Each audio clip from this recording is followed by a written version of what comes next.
ကေအားလုံးမင်္ဂလာပါ Sports High YouTube channel ကပြင်လီကြိုဆိုလိုက်ရပါတယ်ကျွန်တော်ရဲ့ Sports High ဆိုလို့ရှိရင်အားကစားသတင်းများ One Championship ဘောလုံးသတင်းများစရှိတဲ့အားကစားသမားတို့ရဲ့အောင်မြင်မှုကြက်ဆုံးမှုဝမ်းမြောက်မှုနဲ့ဝမ်းသာမှုများကိုရှာဖွေစုဆောင်းကတင်ဆက်ပေးလျက်ရှိပါတယ်အဲဒါကြောင့်ဒီနေ့ကတော့ကျွန်တော်တို့မြန်မာနိုင်ငံကအားကိုးစရာအကောင်းဆုံးစပအုံးမွေးလို့နာမည်တွင်ခေးတဲ့အောင်လအန်ဆန်းအကြောင်းပေးဖြစ်ပါတယ်တရုတ်ဖိုက်တာဖန်ယောင်ကိုအောင်လအန်ဆန်းရင်ဆိုင်ထိုးသက်ရမည့်နယ်လျင်ရွှေကပတ်စုစိန်ခွာပွဲများကိုထိုးသက်ရဖို့ရှိတယ်လို့ပြည်သူများသိနေကြမှာဖြစ်ပါတယ်ကရှင်တိုင်းရသားကိုခံပညာစုံတိုက်ခိုက်ရသမားအောင်လအန်ဆန်းသည်ရှိလာမေ့ပွဲဆိုင်တွင်တရုတ်ကိုခံပညာစုံတိုက်ခိုက်ရသမားဖန်ယောင်နှင့်ရင်ဆိုင်ထိုးသက်ရမည်ဖြစ်ကြောင်းဝမ်ချန်ပီယံရှစ်ကအသိပေးနေတာကိုမိတ်ဆွေများသိကြမိထင်ပါတယ်ရင်းပွဲဆိုင်ကိုလာမီ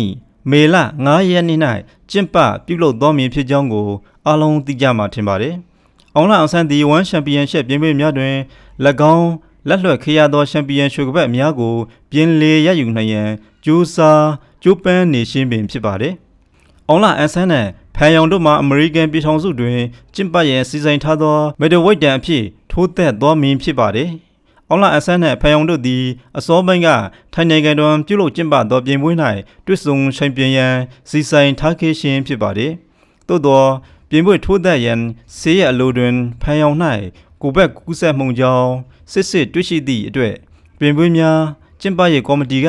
အောင်လအဆန်းကိုပြင်ပပြောင်းပေးလိုက်ရခြင်းဖြစ်ပါတယ်။အောင်လအောင်ဆန်းသည်ဇန်နဝါရီလ14ရက်နေ့ကထိုင်းတွင်ကျင်းပခဲ့သောပြိုင်ပွဲများ၌ဖန်ယောင်နေရာအတွက်အစားထိုးပေးခဲ့ရသောဘရာဇင်ကိုခံပညာစုံတိုက်ခိုက်ရေးသမား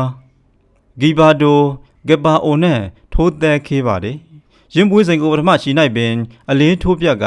အောင်လအန်ဆန်းကအနိုင်ရယူခေရှင်ဖြစ်ပါတယ်။ရွှေကပတ်စုများကိုလက်လွှတ်လိုက်ရပြီးနောက်အောင်လအန်ဆန်းသည်နိုင်ပွဲ3ပွဲပြင်လေရရှိသောနိုင်ခဲ့ပြီးဖြစ်ပြီးနောက်ဆုံးထိုး